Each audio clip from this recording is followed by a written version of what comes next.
3 configs PC Gamer à moins de 1000 $. Tout est neuf et avec un bon rapport qualité-prix.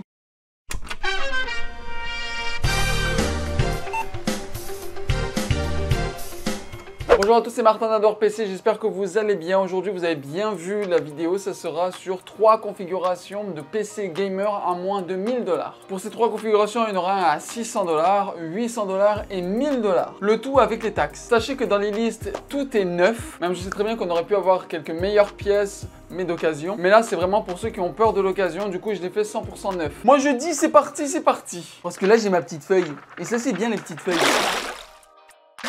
On va commencer par le PC à 600 $. On commence par un processeur, c'est le i3 12100F. On l'avait déjà testé pour le PC ITX. Il peut aller jusqu'à 4,3 GHz et c'est un 4 coeurs 8 threads. Il est à 125,50 $ sur Shop RBC. Couplé à ça avec la carte graphique, la RX 580 à 8 Go. C'est peut-être une vieille carte graphique, mais elle fait encore très bien le travail. On la trouve sur Amazon à 124,62 $. Pour le power supply, j'avais pensé à un Apevia de 500 watts qu'on peut retrouver à 56,68 $ sur Amazon. Je tiens aussi à dire que c'est des dollars canadiens, donc pour ceux qui habitent en France, malheureusement je vais peut-être vous faire un truc spécial France, mais là je parle uniquement des Canadiens. Pour la RAM, Silicon Power 16 GB cadencé à 3200 MHz, qu'on peut trouver facilement à 43,99 sur Amazon. Pour la carte mère, le ASRock B660M qu'on peut trouver sur Newegg à 94,99 $.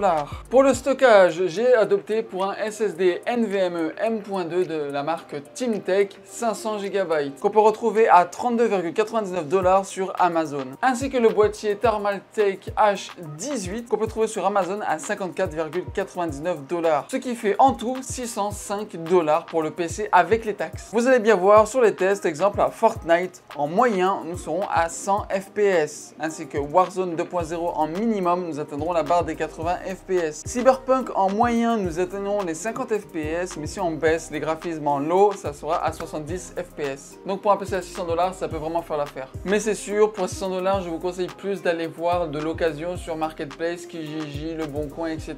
Parce qu'on peut trouver bien meilleur pour ce prix-là. Mais en neuf, c'est le meilleur que j'ai pu trouver. On va passer à la configuration de 800 $. On commence fort avec le processeur, avec le Ryzen 5 5500, cadencé à 4,2 GHz, 6 corps 12 threads, on peut le trouver à 126,92 $ sur Amazon. Pour la carte graphique, j'avais pensé à une RX 6600 de 8 Go qu'on peut trouver à 249,99 $ chez Canada Computer. Pour la RAM, exactement la même, Silicon Power 16 GB 3200 MHz qu'on peut retrouver à 43,99 $ sur Amazon. Pour le power supply, un 550 watts de la marque Antec, c'est le CSK 550 qu'on peut retrouver à 64,92 $ sur le site Vugo. Honnêtement, je connaissais pas du tout ce site. Pour la carte mère, ASRock B450M Pro 4 qu'on peut retrouver à 97,24 $ sur Vugo aussi. Pour le stockage, SSD NVMe de 1 Tera cette fois-ci, pareil de la même marque, TeamTech à 53,99 $ sur Amazon. Honnêtement, TeamTech c'est vraiment du bon, très bon rapport qualité-prix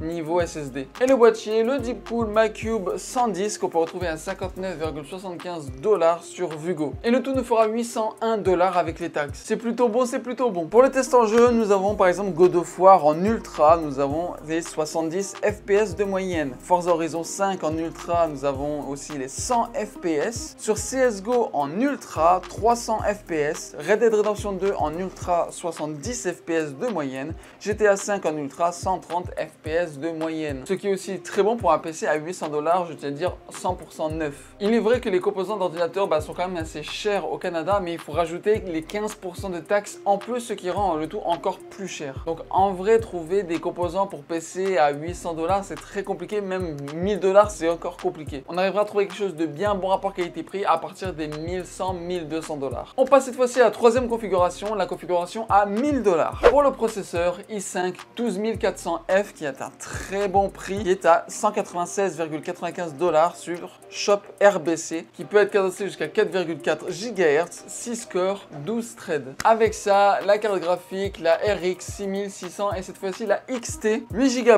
382 $, sur Amazon. Elle est environ 10% plus performante que la RX 6600. Pour la RAM, toujours la même, la Silicon Power 16 Go carencée à 3200 MHz et qu'on la retrouve toujours à 43,99 $ sur Amazon. Le Power Supply, j'ai pensé au Cooler Master Elite V3 500 watts à 61,78 $ sur Vugo. Pour la carte mère, la ASRock B660M HDV à 94,99 $ sur Newegg. Pour le disque dur, encore et encore, le TeamTech NVMe M.2 de 1 TB qu'on peut encore retrouver à 53,99 $ sur Amazon. Pour le boîtier, j'ai pensé au Deepcool CC560 à 49,99 $ chez Canada Computer. Le tout nous fera 1016 $ avec les taxes. Donc voilà, si jamais votre budget c'est 1000, papa, maman, est-ce que vous n'avez pas juste 20 balles à me donner, juste comme ça, s'il vous plaît, pour que je finisse mon PC? Et là, ça sera parfait. Et quand on voit les résultats, God of War en ultra 95 FPS de moyenne, Forza Horizon 5 en ultra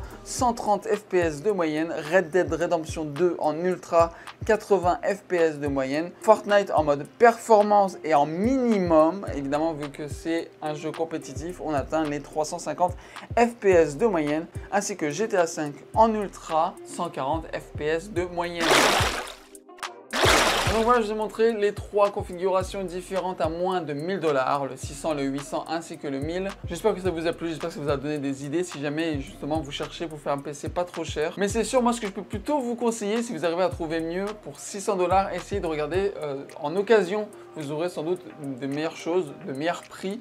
Donc ça peut aussi jouer là-dessus. Mais évidemment, si vous avez peur de l'occasion et que vous voulez faire uniquement du neuf, le 600 $, le 800 et le 1000 serait un très bon combo pour vous. En tout cas, pour commencer dans le gaming, et c'est upgradable par la suite. Le i3 12100F peut se transformer en i5 12000 ou i5 13000 ou un i7 12000, i7 13000. La carte graphique peut aussi changer, hein, passer de RX 580 à RX 6600, 6700, 6600 XT, etc.